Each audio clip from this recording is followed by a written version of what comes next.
Mais pourquoi tout le monde dit qu'on n'aime pas les films Marvel? C'est pas vrai, regardez.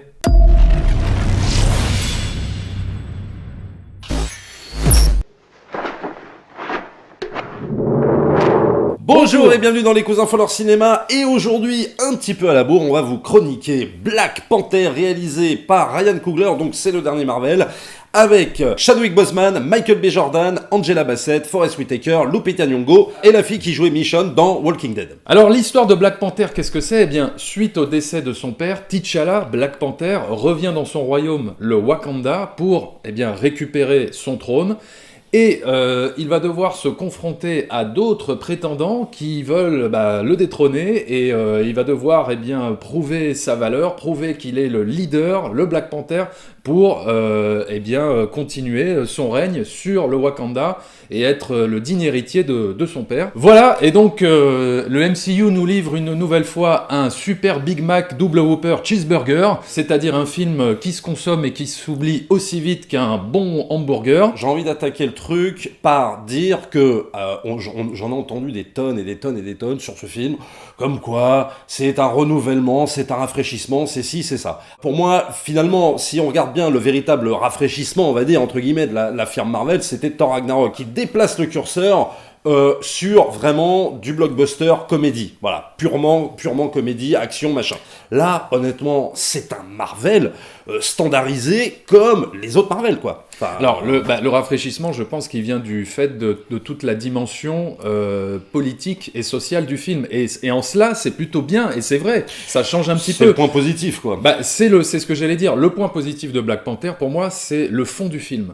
C'est le message qu'il véhicule éventuellement, qui est, oui, assez rafraîchissant dans un blockbuster, d'y apporter toute cette dimension donc politique et sociale sur l'esclavagisme, la révolte des Afro-Américains, etc. Mais c'est vraiment dommage que ce soit dans un écrin si bancal, quoi, parce que moi je trouve qu'au niveau de la forme, au niveau de son scénario, de la structure narrative et surtout au niveau du héros, c'est-à-dire que c'est là où c'est assez incroyable, c'est que pour une fois, dans un film Marvel, c'est finalement le méchant qui est mieux que le héros, tu vois. D'habitude, le méchant est foiré. Là, c'est l'inverse. Finalement, le méchant, il est plutôt bien réussi.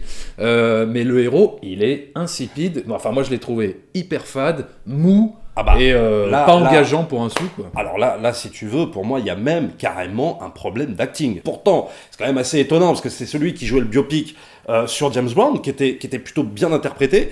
Là, on dirait qu'il est complètement perdu, le mec. C'est-à-dire que il y a des problèmes, d'acting, mais flagrants. C'est-à-dire que quand il est face à son père en chant contre chant, tu sais, en mode un peu scène à la Roi Lion et tout ça, et que tu le vois sur un fond vert, mais le mec, il arrive même pas à occuper l'espace. Enfin, c'est terrible.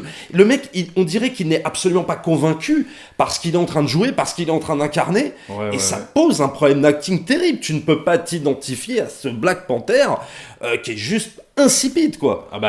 Il est carrément pas galvanisant. Enfin, moi, je pense qu'il y a limite eu une erreur de... Enfin, pour moi, une erreur de casting. Ils auraient dû mettre Michael B. Jordan à l'inverse, en héros. Exactement. Et peut-être lui, enfin, je sais pas, tu vois, parce que Michael B. Jordan, c'est un super comédien. C'est un super comédien, et puis surtout, je trouve qu'il a beaucoup plus de charisme, tu vois, pour incarner ce leader de Black Panther. L'autre, enfin, je sais pas, on dirait qu'il traverse le film.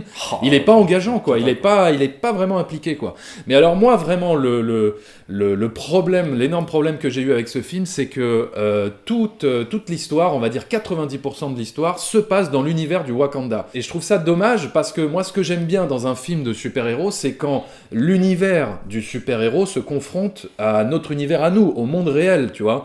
Et c'est ça que j'aime bien, c'est quand on voit cette opposition, quand on voit en fait un personnage comme ça extraordinaire venir dans notre monde à nous, ordinaire, et émerveiller tout le monde, et nourrir tout cet aspect héroïque, super-héroïque d'un concept d'un film de super-héros, tu vois. Et là, je trouve que c'est pas le cas, puisque finalement, tout se passe pratiquement dans le Wakanda. Enfin, pour moi, c'est comme si, tu vois, dans Superman 1 de Richard Donner, je sais pas, les 3/4 du film s'étaient passés sur Krypton. Bon, ce qui aurait été intéressant, c'est de confronter deux mondes, tu vois, différents, et de faire intervenir ce héros dans New York, ou, tu vois, vraiment pour avoir cet esprit, limite même Black Panther des années 70. Ouais, exactement, qu'il y ait une véritable menace sur notre monde. Bon, là, c'est vrai que... Alors, je pense qu'ils ont voulu pas rejouer les formules habituelles qu'on a vues dans les Marvel, ou même chez DC, c'est-à-dire, je vais dominer votre monde à vous, pauvres humains, et tout ça. Bon, et c'est vrai que quelque part, ne pas le faire comme ça, bah finalement, ça fonctionne toujours pas, quoi. C'est-à-dire que c'est voilà, ce que j'allais dire. Voilà, Ça fonctionne ça ne toujours pas. fonctionne toujours pas. Et ce côté, je veux dominer le monde et tout ça, tu peux le rendre intéressant si tu sais écrire une bonne Mais si histoire. tu sais écrire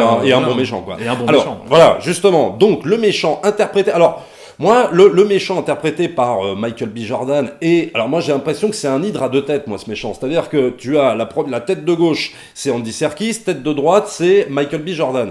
Et à un moment donné, t'as envie de leur dire. Bon, mais c'est qui, en fait? Je comprends pas. C'est lui, c'est l'autre, machin. Moi, pendant 1h15 de film, pour moi, le méchant, c'est Andy Serkis. Qui, au passage, j'adore cet acteur, mais là, je ne l'ai pas aimé. Je trouve qu'il en fait des tonnes, des caisses, ça fait méchant caricatural à la con, alors que lui, il est quand même habitué justement à faire différents personnages. Dernièrement, on va pas reciter La Planète des Singes, mais v'là le machin, quoi. Bon, Tout en nuances. tout en nuances et tout. Enfin bon, voilà, on va pas revenir dessus, c'était extraordinaire. Là, c'est un méchant lambda à la con et tout ça.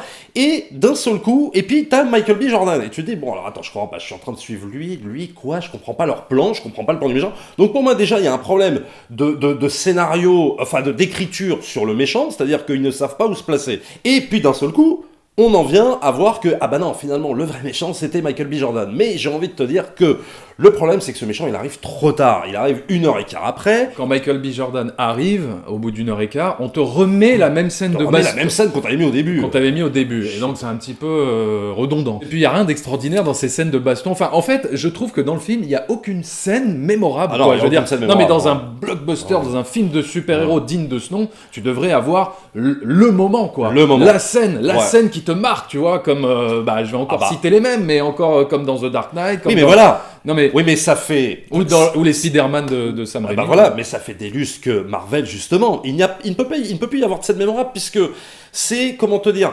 c'est un concept, c'est une formule, donc en fait, il n'y a pas de musique mémorable, il n'y a pas de scène de baston mémorable. C'est pas... Non mais tout ça est inscrit dans une formule de fast-food prédigéré que tu dois digérer rapidement et oublier après. Donc ça, c'est la formule. C'est dramatique, parce que finalement, les gens se sont habitués à cette formule. Le film cartonne. Ah ouais, je veux dire, voilà, donc les gens se sont habitués à cette formule et c'est dramatique. Mais juste, je voudrais revenir sur le méchant.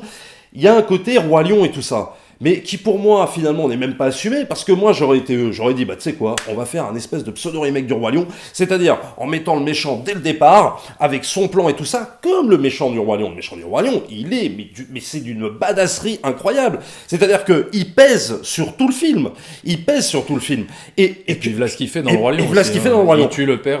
Il tue le père, qui est carrément important.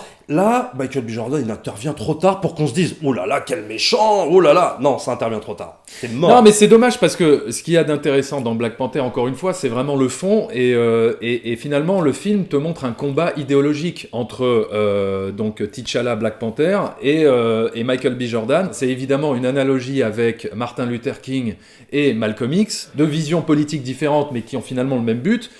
Et en cela, c'est vrai que c'était intéressant d'y apporter, enfin d'y insérer, tu vois, toute cette dimension politique et sociale. Alors, mais voilà. mal exploité, je trouve. Mal exploité. Et puis surtout, on l'avait déjà vu dans les X-Men, hein, cette dimension. Oui, on l'avait vu. C'est ça. C'est vrai, ouais, c'est vrai, on l'avait vu dans les X-Men et qui était bien mieux digéré d'ailleurs par Singer. Là, le truc, c'est que effectivement, le seul point positif du film, bon, en tout cas, le truc qui m'a fait tenir un petit peu avec ce film, c'est justement peut-être ce message, c'est-à-dire faire passer, si tu veux, un pays comme le Wakanda avec une espèce de grosse technologie, machin, que personne connaît et tout ça, et donc qui rejoint le combat idéologique du méchant, entre guillemets, si on peut appeler le méchant, puisque c'est ça qui est intéressant, si tu veux. Est-ce véritablement un méchant? C'est-à-dire, voilà... C'est en cela que ce méchant est intéressant. Il était bien. Bon, pour moi, c'est trop tard. Mais, si tu veux, il était bien, et le message, du coup, est bien. Mais franchement, foutu par terre par tout un truc, par toute cette formule Marvel qui est relou, quoi. Qui est noyée dans cette espèce de truc, d'effets spéciaux à tout prix... Et puis surtout les effets spéciaux vraiment pas terribles, quoi. Ça pue le fond vert c'est terrible dans tout le film, quoi. Non, et puis c'est vrai que cette fin de film, alors d'ailleurs je fais un petit big up à notre collègue Critique Masqué qui, je trouve, avait vu juste en parlant de la menace fantôme. C'est vrai qu'à la fin on se croirait dans la menace fantôme, mais au-delà du fait que le climax du film se déroule sur 3 lieux différents, comme dans la menace fantôme, t'as quand même une scène qui se passe dans une vallée, quoi, on va dire, et t'as carrément la même chose que que dans La Menace Fantôme, c'est-à-dire les espèces de champs de force, boucliers, tu vois, comme un peu rose, un peu... j'ai cru que j'étais... vraiment, j'ai cru que j'étais dans La Menace Fantôme. Quoi. C'est vrai, hein, ça fait très... Mais bon, oui, si c'était que ça, si c'était en que ça... fait, oui, c'est-à-dire que t'as la résolution finale qui se passe sur 3 points de vue, quoi. Oui. Et c'est un peu, voilà, quoi. Bon, mais ça, comme dans Star Wars... Non, mais à la limite, tu vois, si ça avait été engageant, si oui, ça avait été bien fait... Mais là, t'as Martin Freeman, qui sert absolument à rien. C'est-à-dire que c'est un acteur j'adore cet acteur, de dingue. Ah ouais. Mais il sert... Enfin, il est complètement transparent dans ce film, quoi. Voilà, c'est un pion pour faire pour piloter un truc à la fin et voilà. Enfin, il sert à rien. On peut même citer, je veux dire à ce niveau-là, on peut même citer Angela Bassett, qui est une actrice pour moi, une des meilleures actrices noires à Hollywood, quoi. Bon, maintenant qui tourne plus vraiment, mais ils l'ont reprise et c'est cool. Mais bon. Voilà, elle est là un peu en apparition. Forest Whitaker, qui est un grand acteur, pareil, voilà, un peu comme ça, réduit un peu à peau de chagrin. Moi, je trouve que Ryan Coogler, je suis désolé, hein, bon, moi, Creed, je trouve ça sympathique, sans plus, faut quand même pas exagérer. C'était pas un grand film, pour moi, justement, il avait pas vraiment capté l'essence même de Rocky, mais bon, voilà. Et je ne trouve pas qu'il mérite sa porte d'entrée pour faire des blockbusters. Alors, il a beau faire un plan séquence, dans une séquence à la con, à la James Bond, que tu te demandes pourquoi il y a cette séquence, mais bon, il a beau faire son plan séquence et tout ça, excuse-moi, quoi, ça vaut même pas un plan, le quart d'un plan séquence de Matthew Vaughn, quoi. C'est-à-dire que pour moi, il faut qu'il retourne apprendre un peu le métier, quoi. Bon, moi j'avais bien aimé son premier film, Fruitvale Station, d'ailleurs, que je vous recommande de regarder, qui est beaucoup plus intéressant que Black Panther. Mais c'est vrai que les réalisateurs chez les films Marvel sont peut-être broyés par cette machine, n'ont peut-être pas suffisamment d'amplitude pour... après, c'est pas forcément une excuse non plus, quoi, tu vois. Non, c'est pas... je sais, que ça devienne... Après, j'ai l'impression que les réalisateurs n'arrivent pas vraiment à s'exprimer, à exprimer tout leur... C'est pas ce que dira... Oui, mais alors, attends, c'est pas ce que dira Taika Waititi sur Thor Ragnarok, hein, attention, hein, je veux dire, apparemment, il a eu totale liberté pour s'exprimer. Moi, je pense qu'il y a des réals qui n'ont pas les épaules pour tourner un blockbuster, c'est tout. Et c'est pas grave, hein, il a le droit de tourner Creed et Fruitvale Station, hein, je veux dire. Oui. Mais il a peut-être pas, pas les épaules pour tourner ça, quoi. Je veux dire, voilà. Parce que tu sens que finalement, ce qui l'intéresse, Ryan Coogler, c'est un message social. C'est de faire finalement un film social. Exactement. Et c'est ok là-dessus. Mais va pas t'attaquer à Black Panther. Enfin, tu vois, je veux bien que tu fasses pâter ton truc, mais faut avoir en même temps les épaules pour faire partie du social et tout un système de blockbuster. Mais je te rejoins aussi sur la formule Marvel qui écrase, c'est un bien grand mot, mais disons que il y a une formule à respecter, quoi. Et que tu t'appelles Zack Snyder ou Martin Scorsese ou qui tu veux, il va falloir que tu remplisses le cahier des charges. Quoi. Ce qui n'était pas le cas à l'époque de Sam Raimi. Moi, je suis désolé. Hein, non, parce que c'était pas le même Marvel qu'aujourd'hui. C'était pas encore le MCU, c'était pas encore. Disney n'avait pas racheté, je crois à l'époque d'ailleurs. Et puis c'était les balbutiements, des films Marvel, des films de super-héros, jusqu'au jour où ils ont fait un Avengers, ils ont fait, ils ont dit c'est bon, on va appliquer la formule. Ça a été le début de la fin. Bah oui. C'est-à-dire qu'ils avaient, pour moi, à partir d'Avengers et leur MCU à la noix, ils ont, pour moi, foutu en l'air tout le travail qu'avait mis Bryan Singer en place. Parce qu'attention, il faut quand même se souvenir que c'est quand même Bryan Singer qui est arrivé un des premiers. Hein, avec le truc, lui, il est rentré dans l'art et vas-y, c'est parti, il a fait les X-Men. Et on était tous comme ça, quoi. Et Sam Raimi a pris la suite. Mais une fois que les Avengers sont arrivés, ça y est, terminé. Disney a racheté le truc. Boum, bim, bam, on fout tout en l'air. Voilà.